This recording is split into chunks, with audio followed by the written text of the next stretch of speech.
You ready for this? Nope. No? It was a long day today. It was a long day at work? We're all kind of reddish there today. It's still light.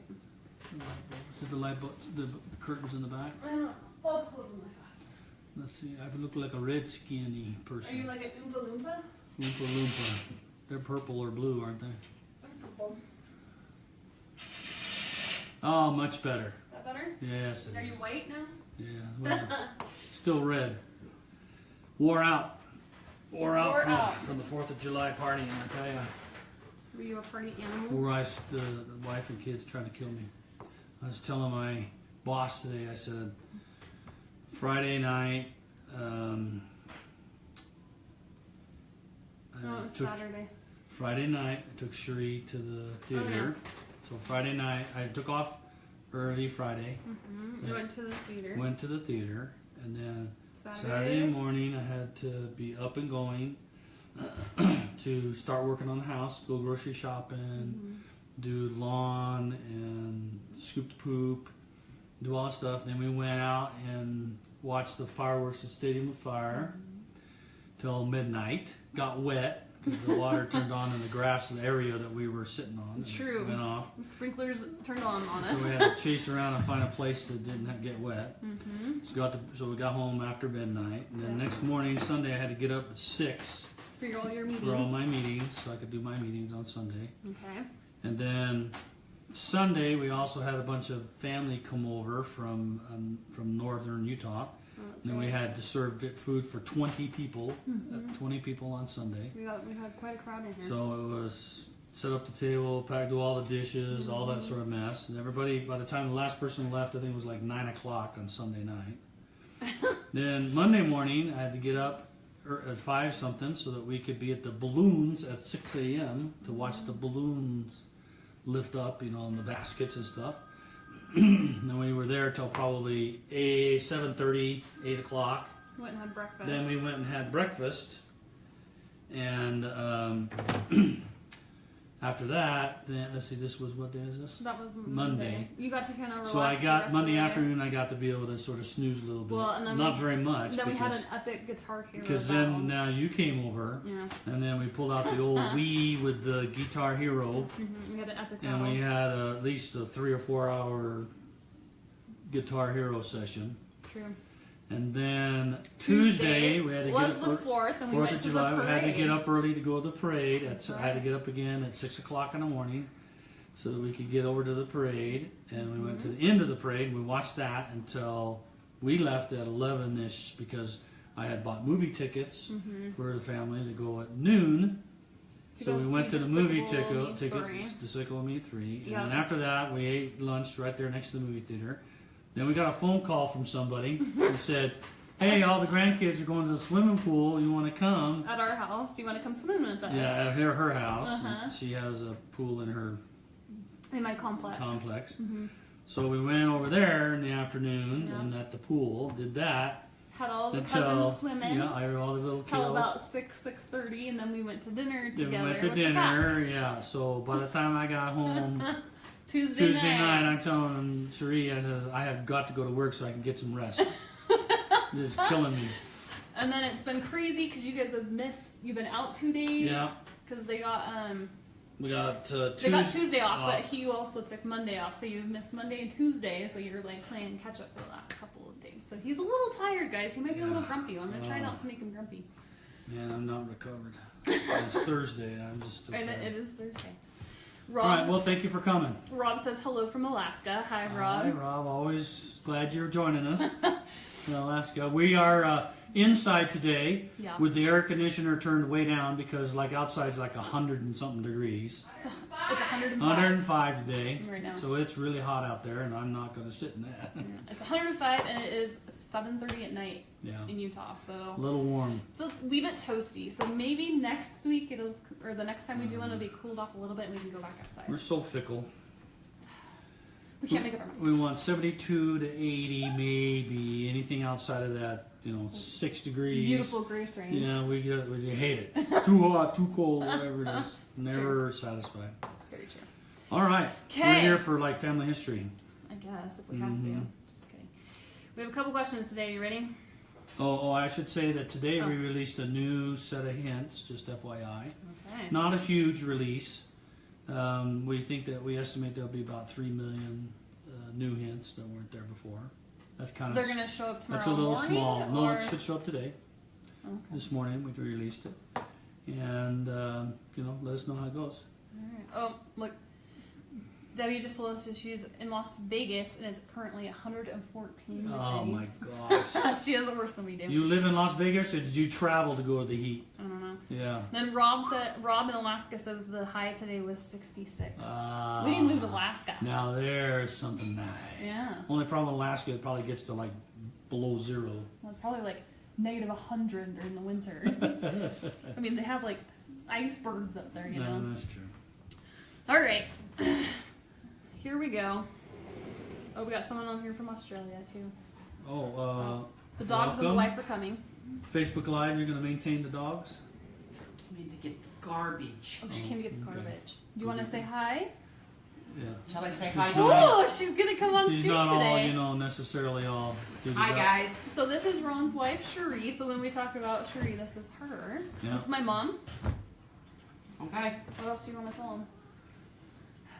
She always accompanies me on my traveling That's true. to the different If you go to any presentations. conference, she'll most likely be there on the front row. So come and say hi. It's it's the only kind of vacation she gets these days. He doesn't travel.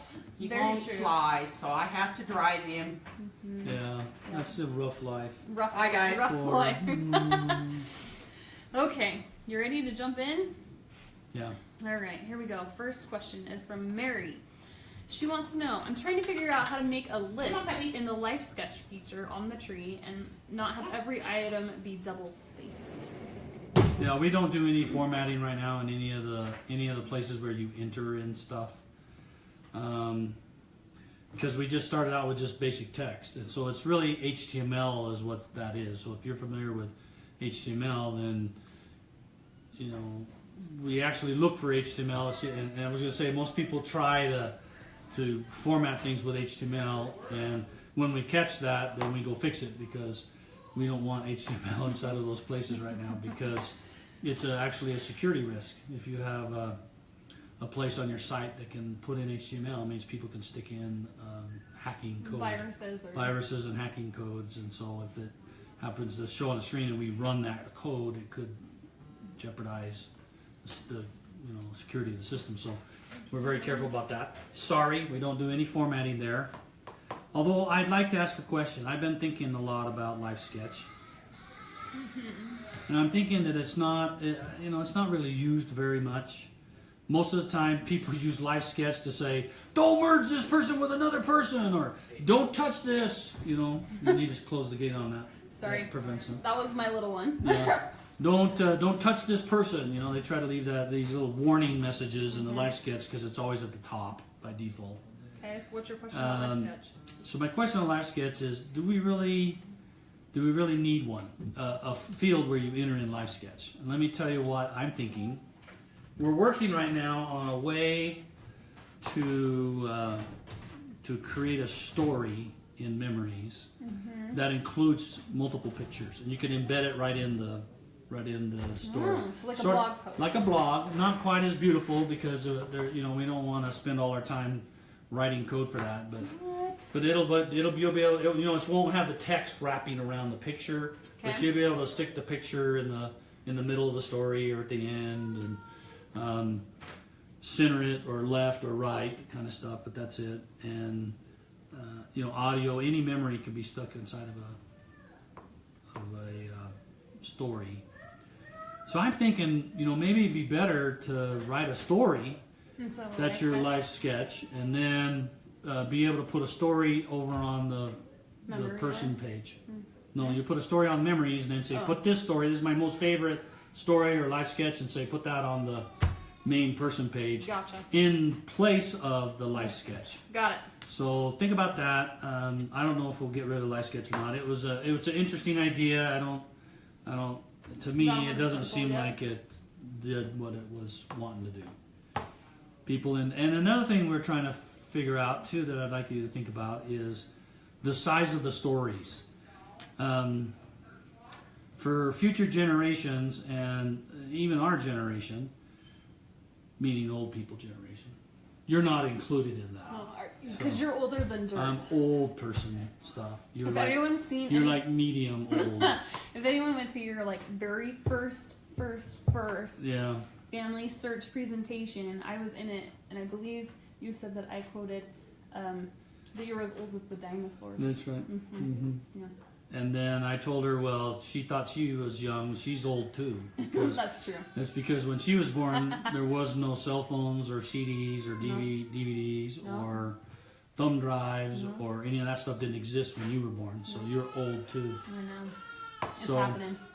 anyway, where was I? What was I talking? You got What me side distracted. stories do you want to write? Generations nowadays. Oh, so people nowadays don't want to read, 10-page life sketch.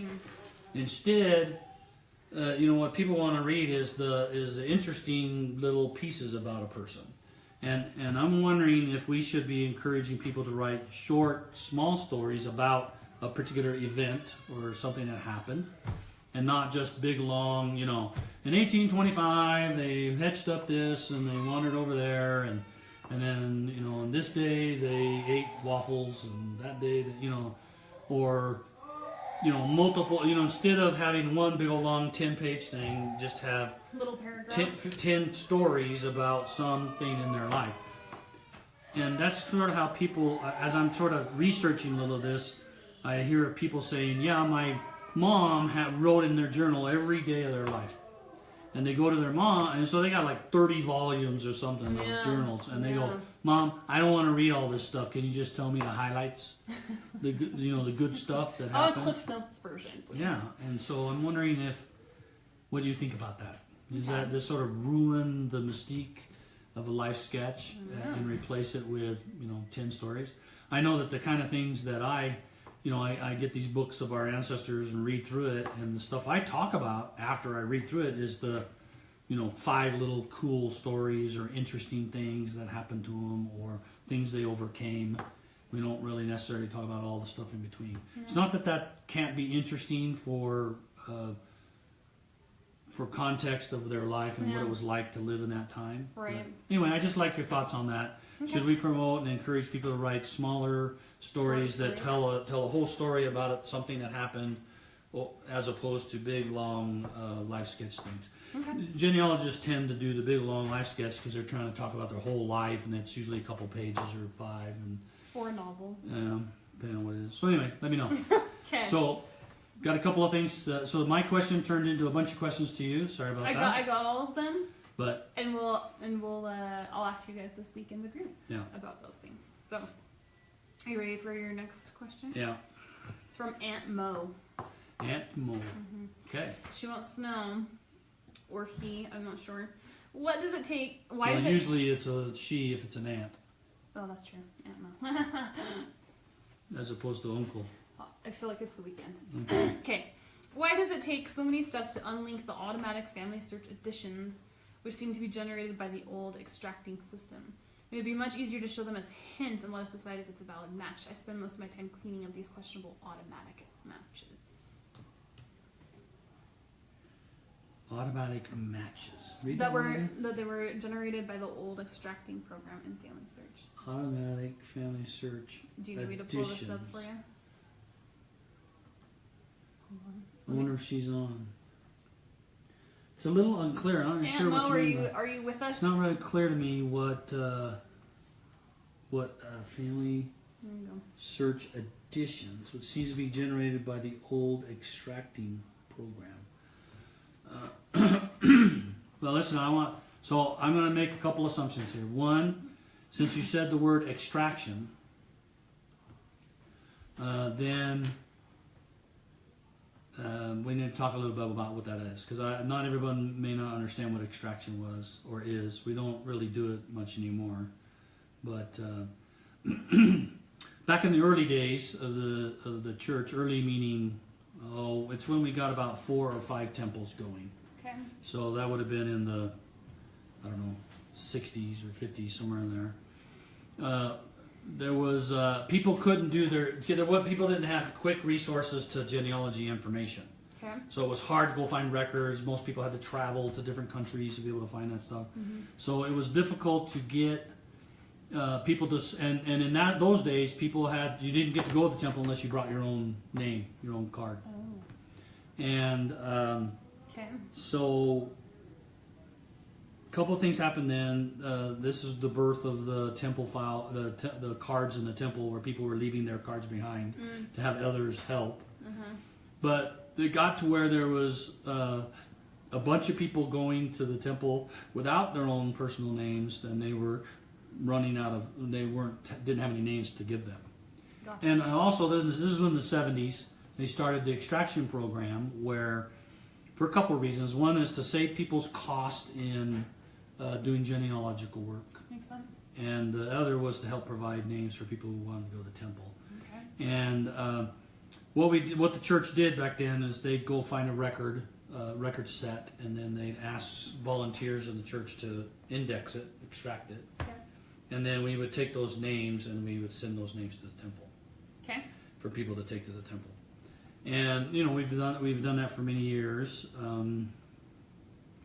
But there's issues with extraction, and that's because they're not necessarily your family. Right. And there's something much greater when you get to take somebody you knew or some relative of yours.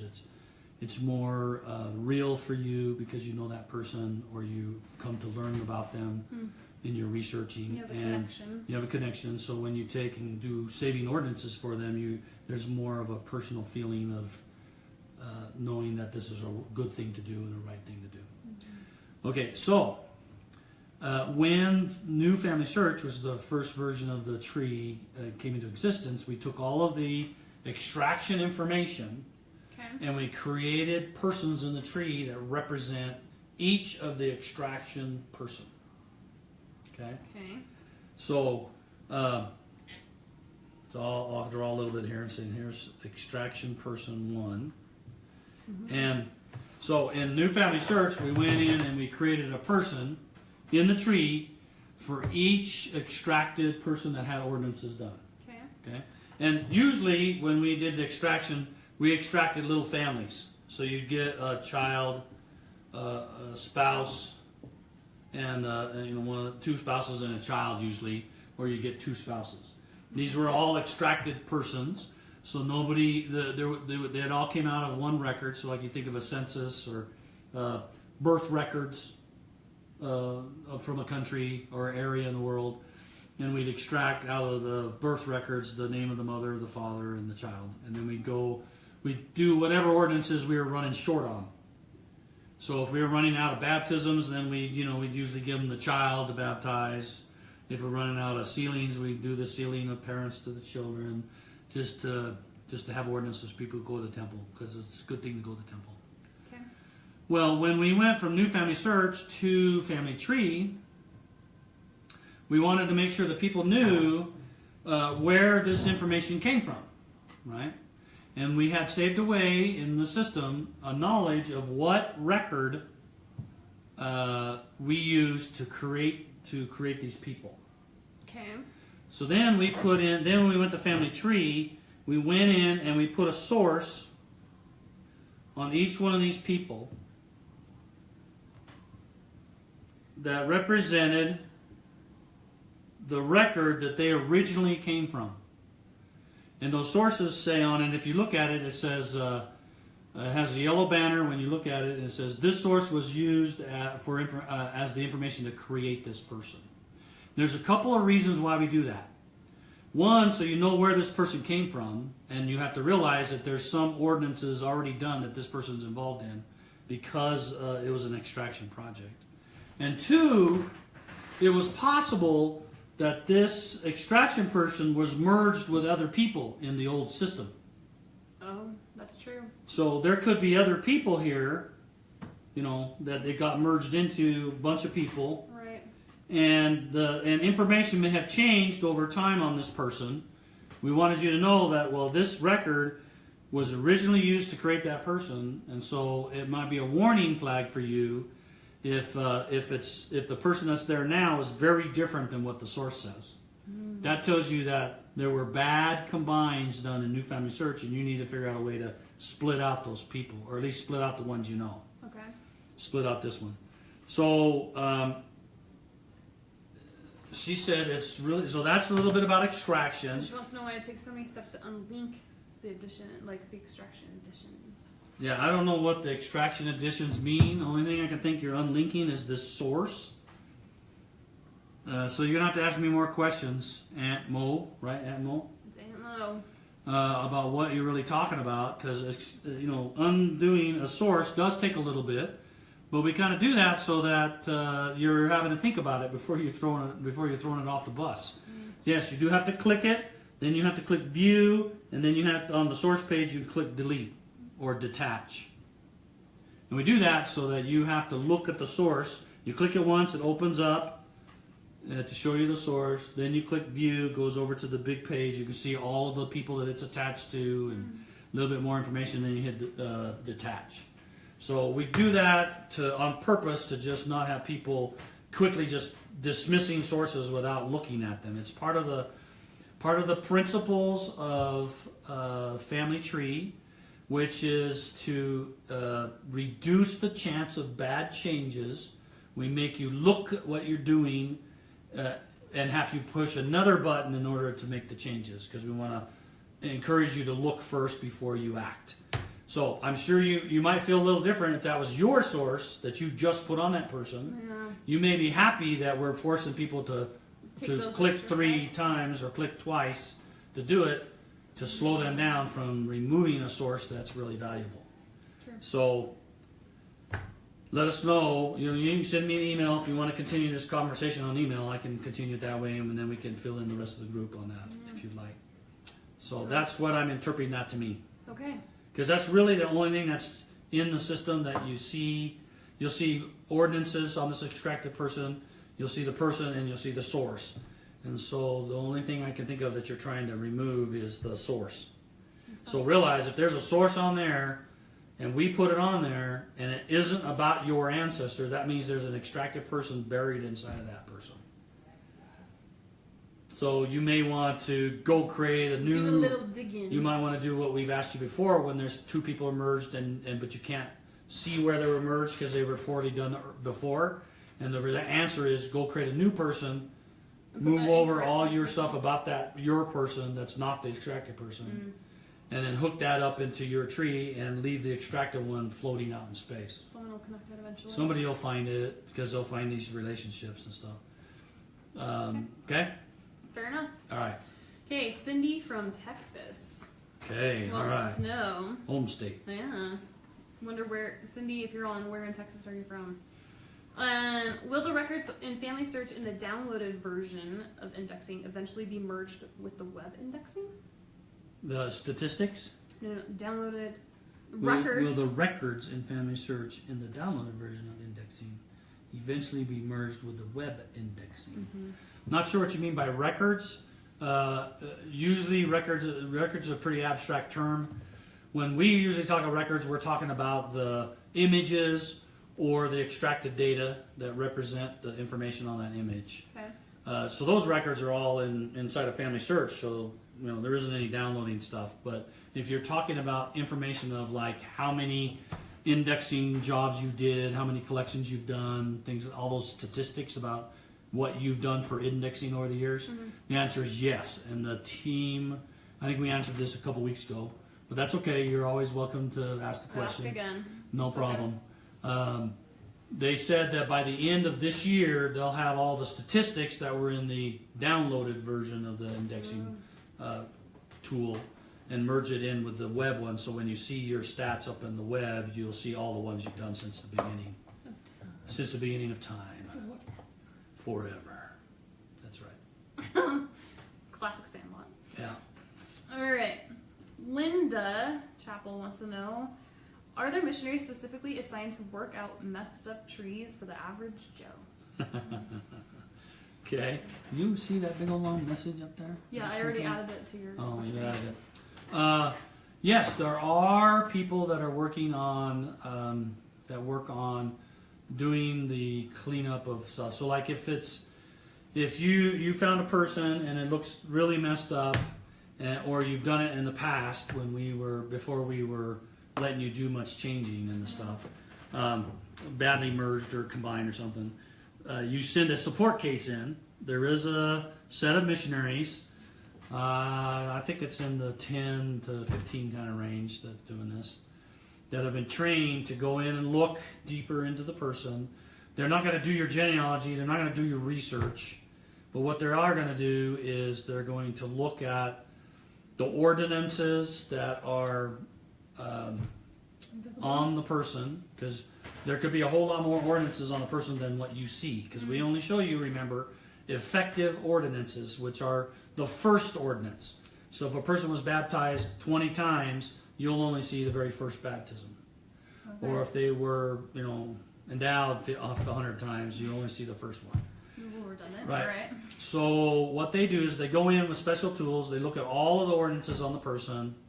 They look at the merges that happen in family tree. They look at the ordinances, and if they look very different, they go in there and say, "Oh, this person has 3 personalities because it has sort of 3 sets of ordinances that are about different people." So let's say somebody long ago merged a Mike with a John with a Paul.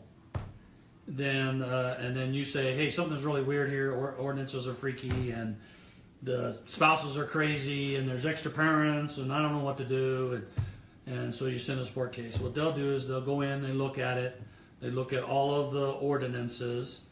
They go. They have other systems they can go look at. They look at what was submitted at the time of those ordinances to see what the spouse's names were, if it was a sealing, what the name of the person was, their death date or birth date that was submitted as part of the request to have the ordinance done. And they look at that and they compare them all and they say, "Oh, okay, this is 3 persons that are split." So then they'll take, they see that you want it to be Michael, or I don't know what I said. Michael, Paul, and we'll call him Joe. Joe. Michael, Paul, and Joe. So let's say Michael's your guy you want. They'll go look at it and say, "Okay, we found these ordinances about Joe," so they'll go recreate Joe to look like what it did when the ordinances were done, and then move those ordinances to that person, and then they'll recreate Paul and put those ordinances on Paul. And then leave the other one where it was, Mike where it was. So, yes, there are, and there's lots of cases. There were like in the 3,000 range, I think, early on before we had some people start working on it. So that's a lot of things, but a lot of stuff to catch up on. It is, and they're cranking through them really fast and taking care of that. I think you could do a lot of that yourself if you see weird things. We've talked before about if you find somebody that doesn't look like your person because it has too many spouses, it has spouses that don't make sense, or kids that don't make sense, or extra parents that aren't your parents of that person. We've explained what you can do is you can create a new person that represent your guy or gal, and then move the right set of parents over to them, move the right children over to them, move the right spouses over to them, put on your sources and get it all right, and then send a case in that says, "Hey, I pulled this person out of I pulled this new person out of that PID of that old person. Could you move the ordinances from that one to this one?" And that's a whole lot easier for them. They can do those cases a lot faster because they're just looking for Mike's ordinances that you created out of that person, and they just transfer them over to the new person. And so you can do a lot of that work, which will speed up the time that it has to be in support. Sure. Okay. All right. You ready? Yeah. Debbie Petty, she's on here with us. Okay. She wants to know, what am I doing wrong in Google Chrome? On the homepage of FamilySearch, under the recommended tasks, there are none listed. But if she goes to Firefox on the homepage, there are recommended tasks for about 25 people. That is crazy. Wow. Is that something you need to look into? Yeah. You need to send me an email right away. Debbie, you need to send me an email, and you need to tell me your username or your contact name. I don't care which. Send me an email. Describe this problem. Maybe a screenshot of the two would be terrific. A screenshot of the Chrome and a screenshot of Firefox and what you see. Send those to me, and then we'll get the engineers. Well, I'll get the team on it right away because That's crazy. You that should sounds see a the little same weird. stuff because it has nothing to do with the browser. It shouldn't. So there's some bug in there that's preventing it from showing up on Chrome. I use Chrome. I use Chrome. I see stuff on there, recommended tasks. But I think we need to see the distinction. None of that has nothing to do with the browser because we have a database in the back end that we have a little software that's constantly crawling your tree and looking for recommended tasks for you to do when you come to the site on your home page. And it should be the same no matter what browser you use. Yeah. Now, the only other question I guess that could happen is, I'm assuming you're logging in as the same person in both browsers. places. In Chrome, you're logging as you, and in Firefox, you're logging as you. And then I need to know what machine you're running on. Are you running on a Windows desktop, or are you running on a Mac or an iPad or something else? So let us know what machine you're on and the browser you're using. Debbie, send him an email, ron@familysearch.org. Make sure you reference this question because he'll forget, I guarantee it. Yeah. And then, like he asked, give your username or contact information so that you can go and look at what's happening. Yeah, and then your hardware information. Right. What computer? What computer? What operating system? What browser version numbers for the Chrome and the Firefox, and then screenshots if you can do that. If you can manage that. That's a big old assignment, though. That's a big task. Got a lot of I'm homework. assuming if you use 2 different browsers, you probably know how to take screenshots. Well, I hope so. If not, we can teach you how to do that. Keith, to answer your question, yes, we are live right now. You thought this was a recording? It's a recorded message. Yeah, we just answered this question live. How does that record? That's great.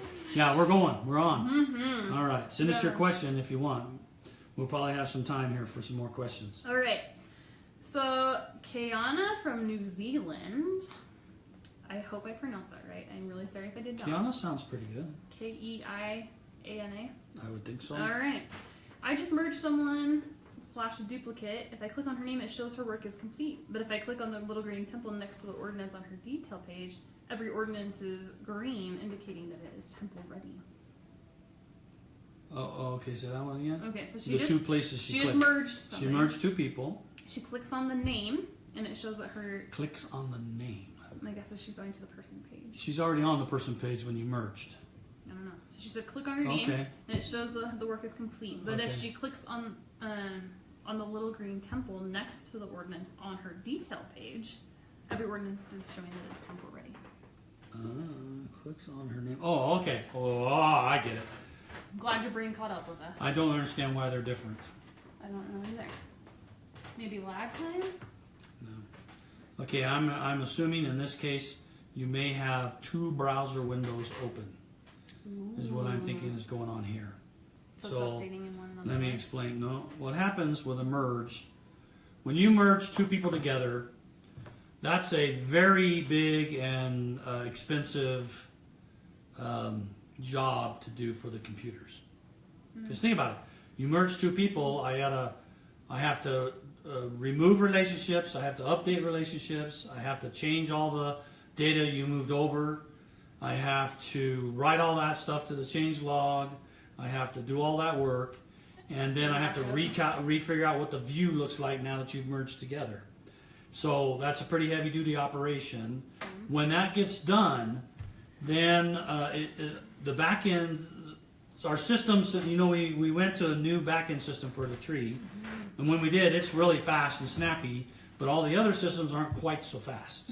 We're still working on, it's going to take us another 12 months or so to get some of those systems as snappy as the back of the tree is. So it's snappy, gets it all done, but the system that calculates ordinances, as in which ones are available or which ones are done, takes a little longer. So oftentimes what happens when you merge, if you merge and then you go look at the ordinance tab right after you merge, it'll show all green, or it won't look right because let's say one person had no ordinances and the other person had a baptism and confirmation, and then you merge and you look at it, you'll see all green, for instance.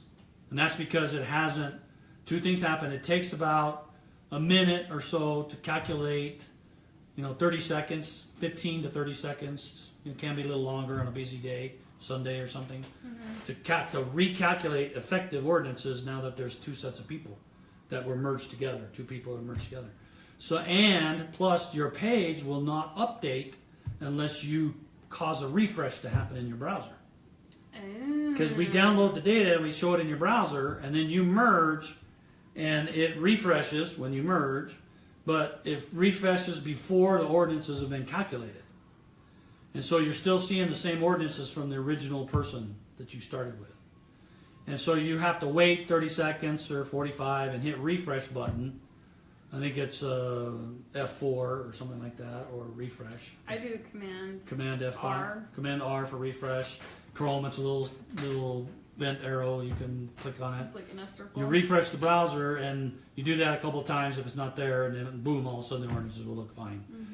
The reason why maybe it's when you click on a name implies that you're looking at the person card.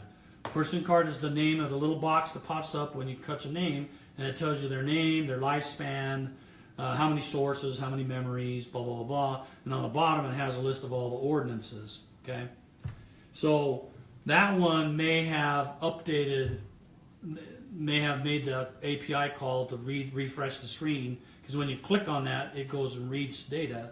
That may have read the data, and it had already been calculated, so when it came back, it was correct, but your person page wasn't correct because you didn't refresh it.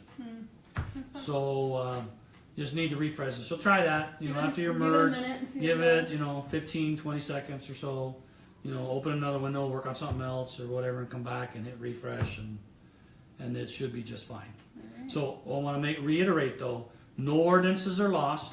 When you merge, all ordinances from the merged away person, the person that's being removed because it's going away, the duplicate, all of the ordinances on that person are transferred to the survivor in all cases. We just blindly take all ordinances off the one and put it on the other. And remember, when you unmerge or when you restore, all those ordinances go back to where they were before. So be aware of that. Try that. Let us know. Let me know if that works or doesn't work. But I believe that's probably what's going on. All right. So over there, somewhere. Yeah, that's another question. I was just. Oh, you're just adding it. Okay, great. All right. We're getting like instant question, instant answer here. Whoa, buddy. Okay, Rob from Alaska wants to know, when will they be able to add video memories? Yeah, let me talk about video memories.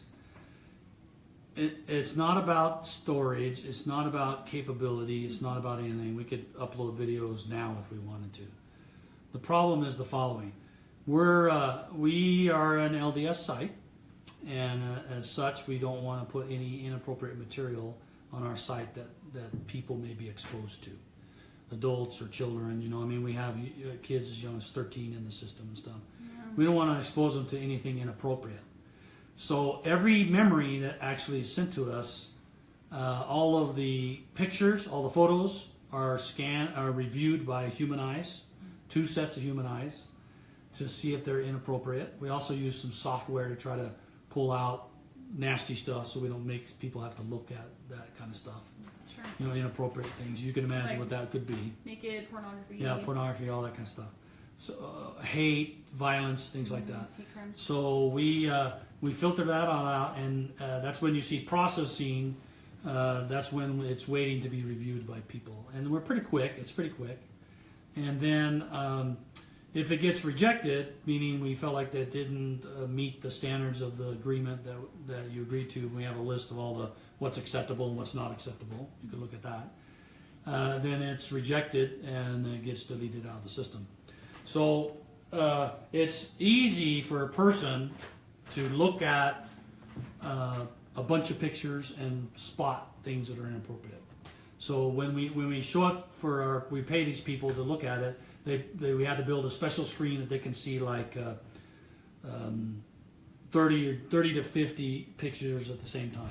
So they're smaller, and you can kind of scan through them pretty quickly, and good, boom, or they mark it bad, and they can do that really fast. Well, and so it's not too expensive for us. We pay money for people to do this. Okay. And we do that for photos. We don't do that for stories because you're typing them right in, and so we rely on people to report abuse when there's a story that's inappropriate. And we don't do it for audio because of the cost involved. Well, the same thing is for video. we would have to pay somebody to watch every video. So instead of doing 50 at a time, and we pay them, whatever it is, 50, it may be pennies, and we may pay 5 cents a picture to look at. So they make, $1 a page that they look at, 50 pictures or something. Yeah. 5 cents or 10 cents or something. We'd have to pay somebody, $20 an hour to sit and watch videos. Watch, 15-minute video or something. Yeah. So each video is pretty expensive to review. So until we can figure out a way to do that and make it cost effective, we're not going to allow videos up. That doesn't mean you can't put a video on your person, but you'd have to do it through a source or something like that, and put it on another website, like YouTube or something, and link it in. Right.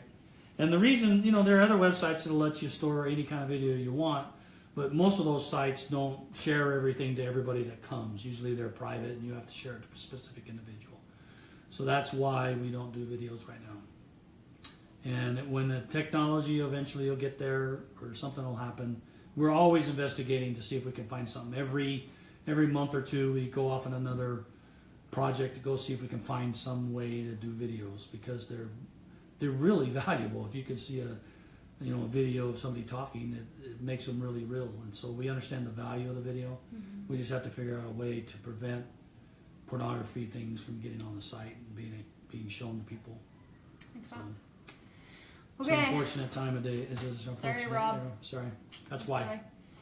Okay, Keith from Las Vegas, he just joined us, wants to know, his wife's half-brother passed away about 13 months ago. He was not a member, although we think he might have been baptized, but nobody can verify for sure.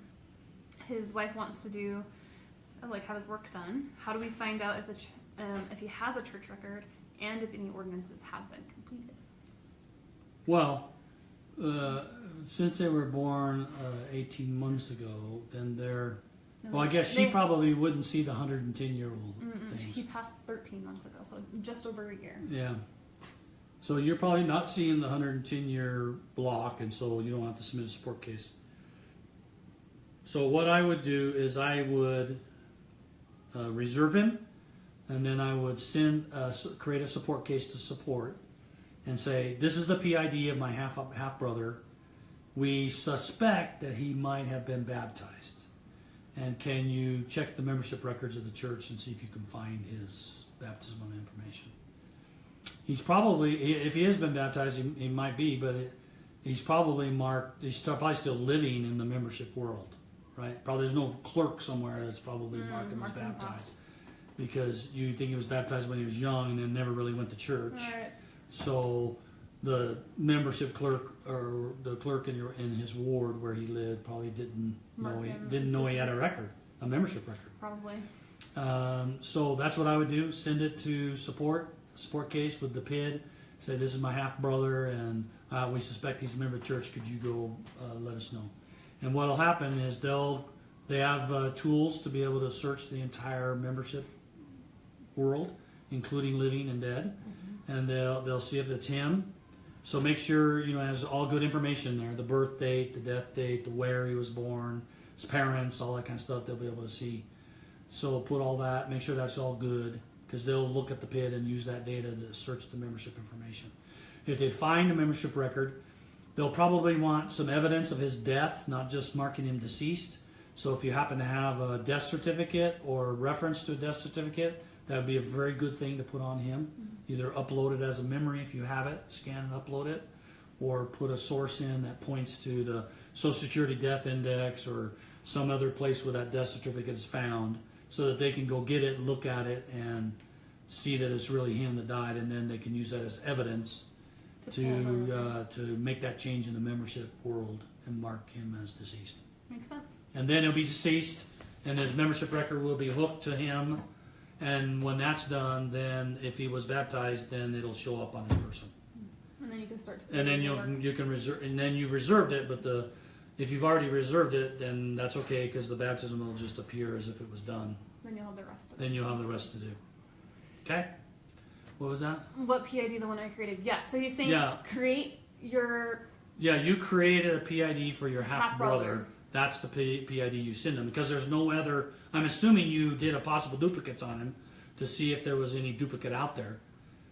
So you need to do that before you make your case and see if there is a duplicate of them out there. I suspect there's not because you haven't found it or whatever. And that's the PID you send them, the one you created. The deceased version of your Yeah, half-brother. the deceased version of your half brother that you put in the system. Send them that one. Yep. Okay, so any other questions, bring them in. I thought we forgot to go over the questions that I emailed you Oh yeah. this week. I'm Because trying to we're all remember if caught I up looked at on 'em. questions, so I thought we'd come back to here and give people a minute if they want to respond. And then, if not, What time we got? we got Oh, like we only 10 got about minutes. 10 minutes left. Okay, so one of your questions was, I'm an arbitrator at the FamilySearch indexing program that is downloaded. How do I arbitrate records on web indexing? Get into it, or? Well, I sent an email off to the guy to get an answer back. I don't think I've gotten one. So they're trying. I'll send you an email about it. Okay, I'll use this as Yeah. another one So for the. send it to me again. Okay, I did send them, but I haven't gotten an answer back. will the collections, the microfilm that is not digitized yet, be available at the family history centers?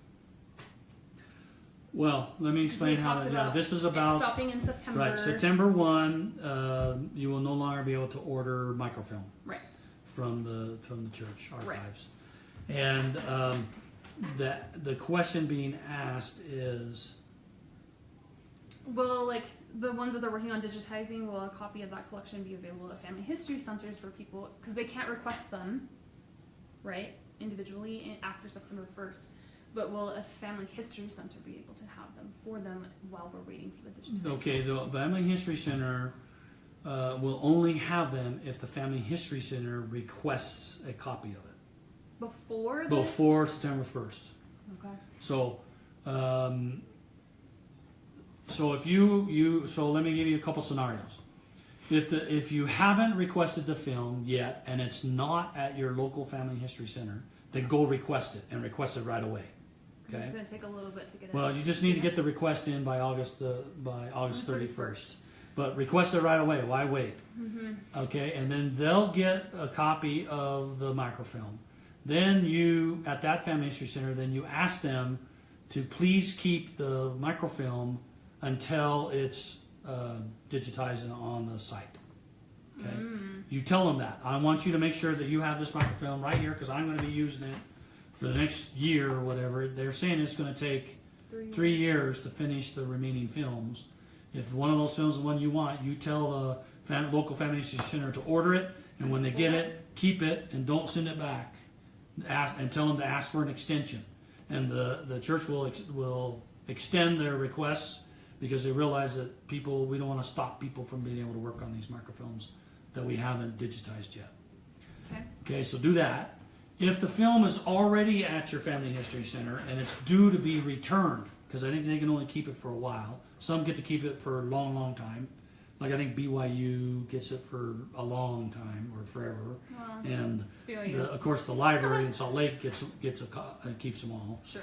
But in your local Family History Center, if it's there, make sure you tell them you need to extend the request for this because I'm going to be using it for the next couple of years and I need you to keep it here until it's digitized. And when I find it's digitized, I'll let you know, or I don't know, maybe they'll be told when it's digitized. You can send it back. Then they send it back. So Okay. that's what I recommend doing. But we're not going to automatically send all the Family History Centers a copy of the film that's left to be digitized. That's just we'd send it to them, and 90% of the Family History Centers wouldn't even use it. So we're not going to waste the funds to make a copy. Right. So it has to be requested, and then you can request it to be extended and kept at the Family History Center. Okay. Then the last question you got last week was, last year England added a new civil registration birth index. And it provides the mother's maiden name in addition to other information available.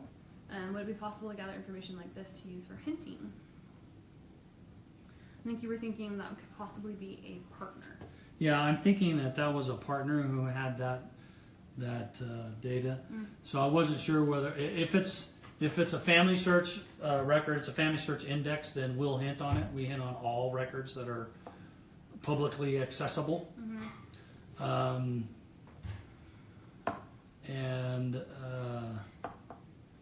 if it's a partner site, then the only way, and so I need to know But they gave us the URL. I just didn't oh know yeah, what that's it a is. partner site.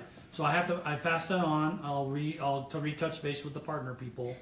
What we need to do is go to that site and say, hey, would you be willing to share your indexes with us, like Billion Graves does and Find the Grave does, and if they're willing to share the indexes, then we'll hint it, and then if you want to see it, then you have to go to their site and maybe pay money or something. I know he said they were free, so. Okay. Yeah. I'm just gonna make a little note so that when we come back to it, I Yeah. remember what it is. Right. Okay. So those are the questions that we had to follow up on. Nobody has asked any cents. But I What time can is it? see we're about 7 minutes away. So I'm going to talk a little. Let's see. There's a couple of subjects we can talk about. We did add all of the. I did add all the events that are upcoming into the FamilySearch group. So if you're in the area or you want to come by, I think I did put links into the ones that you are required to have tickets for, like Education Week or Family History Conference. BYU Family History Conference. I did put a link in there, so make sure that you register and you get your ticket if you're planning on attending one of those events. Yeah. What would you like to talk about? Well,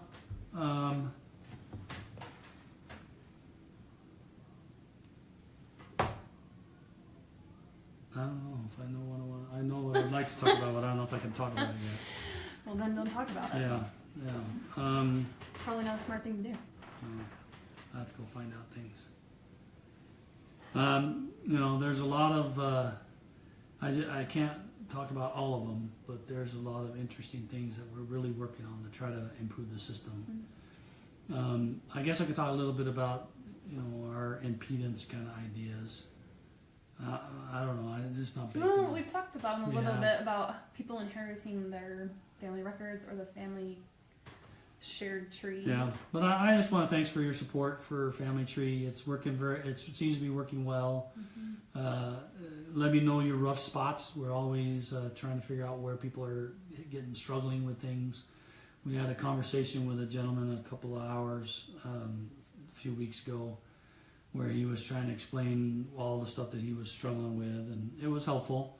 You know, like they don't know. You know, what do I do if I only have the first name of the mother or the women or the wife? How do I enter it into the system? Easier things like that are sometimes confusing. You don't really know what to do. There's articles about all this stuff, but they're hard to find. So we're struggling to try to figure out how we can change the interface a little bit to give more information to help you figure that stuff out. Makes sense. But and we got a lot of stuff that we're working on right now.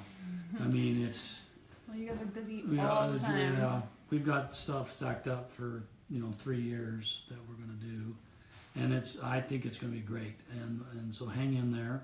Be patient. Hinting is important, and we'll continue to tweak that. I think we talked a little bit about Light Client one time. I don't know if we talked about Light Client. I haven't been. Yeah. I haven't been really advertising the No, Light we Client. we talked about it last time about the third world country app that uses less data so that they can access it Right, with slow right. internet. So we finished that. We've a couple of countries have deployed it, and they've been pretty successful. It's places in the world where they have really low bandwidth. So the normal full size client takes about 3 to 4 megabytes to download the information on a tree and person, and that's just too much. It's too costly for these other parts of the world. So we have a light version. You can go try it. It doesn't have all the features, and it won't have all the features. It's FamilySearch.org/FamilyTree/Lite, LITE. And you can look at it. I don't necessarily encourage people that have good bandwidth to use it, because I think it's limited in its capabilities, but it's fast. We're also redoing the interface on our full client, and we've learned a lot by doing the light. We've learned all these things that we want to do for the full client to reduce and speed up its performance. So one one thing, and it's going to take us a while to get that all done. That tree client's big. It's got a lot of functions and features. We're working on trying to get one of the views using techniques that we figured out in the light. And the last test they were running was something like 6 times faster than today to paint your pedigree and stuff like that. So, just hang in there. We got a lot of cool features coming along, a lot of interesting and neat sort of experiences we're working on. Always love to have your suggestions and your input on what you think you need and where you're getting stuck. I need to know where you're stuck and what you're trying to do. You can tell me how well you want us to fix it, but I rarely fix it the way you want it to be fixed. So I'm really more interested in what's your problem. I'm trying to do this and I can't do this, and then I want to know why you're trying to do that. Because oftentimes there's other ways that we can do that are actually easier and more smoother. I will concur to that. You don't always do. We're looking what at people want. better ways to integrate memories with the tree. It's pretty ugly now, and the portraits have some weirdnesses. So we had the teams talking today about how we want to redo how portraits are done. So we hear you. We hear all about your issues. We try to work on some of it every time we deploy code. But thanks for sticking with us. We really appreciate it. The trees, we want to work on accuracy. We want to work on slowing bad changes. We've been having lots of conversations about that and what we can do to help encourage people to do the right things in a genealogical way. Make good choices and good decisions. But I want you to also remember that my rule is that this is your data and you should have the right to change it and not computer change it or computer write things. So it's your data, you're responsible for it, and it's your responsibility to research and find out about it. And I'm hoping that you're having a good experience, and only a few places you bump into somebody badly. I hope it's not all the time. When people tell me that somebody messed up their tree, they always say it's all the time, or they just destroyed the whole tree. And it's usually less than that. Less dramatic than But I that. understand that this is your family and you're emotional and you want it to be right, and somebody messes it up. Sure. So one of the things we're thinking about is a better merging, a better way to undo the merge and still keep around some of the data that you think is good because of the merge. So we're trying to advance to the next level, and I think it'll be exciting. So thank you very much. Don't want to waste any more of your time. It's important to you. You got 3 questions. Oh, I guess that time. in that time. Okay. Well, what time are we at? Do you think We'll do one question. Do one. Okay, we're gonna do Kiana's. She wants to know if they can request several Pacific Island films to their Family History Center for their stake. We do use them as our #1 resource for research, apart from asking family members to visit grave sites. Yeah, I think you can request any film, I believe. Well, can you request more than one? Is what she's asking. I think so. I believe you can. Ask Go away. to your Family History Center and say, I need these 3 films. Let's get these 3 films on there. Hustle it up. That's right. And I don't think Yeah. there's probably some restriction or cap, but I think the Family History Center can request as many as they want. Yeah. A user online requesting film probably can only do 1 at a time. I haven't used the system to request the films, but I don't think we necessarily block a Family History Center from asking for You don't multiple really want to films. stop somebody from researching. No. Yeah, so just go in there to your Family History Center and say, hey, I need you to get a hold of Salt Lake, and you need to get these 3 films in here because we use them all the time, and they're probably not going to be digitized for a while. Okay. You want to wait? Let me know if that doesn't work, by the way, so go in and do it really fast, and then let me know if that doesn't work and they told you to go away. And then let me know the 3 films, and I'll see what I can do to help expedite that those 3 get off your way. Okay. All right, the other 2 questions. We haven't forgotten about you. We're going to add you to Yeah, next we'll add you week. to the next time. Sorry. Yeah, we just don't want to take up lots of people's time. Yeah, it's it's an hour of your life, man. Yeah, well, Gone. Poof. gone. So the next time we'll be seeing you, I believe, is the week of the 11th. Okay.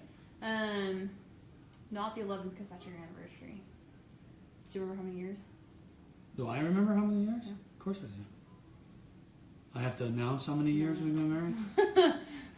A couple decades. Yeah, well, like 37 years. 37 years this year. So not on the 11th, but the week of. So I think it's on the 13th is when we're planning on seeing you guys again. In the meantime, feel free to drop any questions. The Google Doc is always open, and it always accepts questions. And we just start first come, first serve, and we'll just have 1,000 questions next time. That'd be great. Remind them about FamilySearch. So FamilySearch, I still have not gotten an answer back on the exact date that they're going to post for us. But if I do find out, I'll post in the group.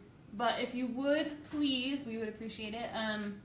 When they do post, go over and comment or share and tell so that people can see how valuable these are to you, if they are valuable, hopefully, or just comedic relief. Yeah, well, sometimes. We want to help share the word and like help people do their family history. And I think if we let them know about that resource with FamilySearch, that they can come over and start asking questions too, and we can start to do it right together. So yeah. I'll let you guys know for sure when that posts. If you're not following them, probably go follow them so that you can comment. It's just FamilySearch. If you just search FamilySearch in the Facebook, it'll pull right up. So, anything else? Nope.